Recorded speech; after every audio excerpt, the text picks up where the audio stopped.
আজকের এই কুইক ব্রিফে আমরা কথা বলবো এলাস্টিক হ্যাবিটস নিয়ে। আচ্ছা, এই আইডিয়াটা কিন্তু আমাদের অভ্যাস গড়ার পুরো ধারণাকেই বদলে দেয়।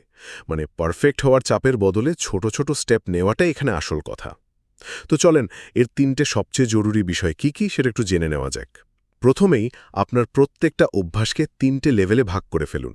একটা ছোট, একটা মাঝারি আর একটা বড়। যেমন ধরুন, আপনার টার্গেট প্রতিদিন ৩০ মিনিট হাঁটা। যেদিন এনার্জি একদম ফুল সেদিন ৩০ মিনিটই হাঁটলেন। নর্মাল দিনে হয়তো ১৫ মিনিট, আর যেদিন একদমই মুড নেই সেদিন মাত্র ২ মিনিট হাঁটুন। কি হলো তাতে? আপনি কিন্তু অভ্যাসটা ভাঙলেন না, কন্টিনিউ করলেন। ২ নম্বরে আসছে ছোট ছোট জয় সেলিব্রেট করার পাওয়ারটা। একবার ভাবুন তো, আপনি যখন ওই ২ মিনিটের ভার্সনটাও শেষ করছেন, আপনার ব্রেন কিন্তু এটাকে একটা উইন হিসেবে দেখছে।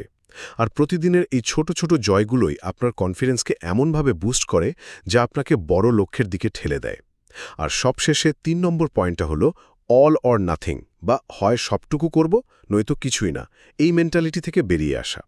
সত্যি বলতে, অভ্যাস গড়ার সবচেয়ে বড় শত্রু কিন্তু এই পারফেকশনিজম। কোনোদিন টার্গেট মিট না হলে নিজেকে ফেইলিয়ার ভাবার কোনো কারণই নেই। যতটুকু পারছেন ততটুকুই করুন। আসল কথা হলো লেগে থাকা, পারফেক্ট হওয়া না। মনে রাখবেন, আসল পরিবর্তনটা কোনো একদিনের বড় লাফে আসে না, আসে প্রতিদিনের এই ছোট কিন্তু ফ্লেক্সিবল স্টেপগুলো থেকে।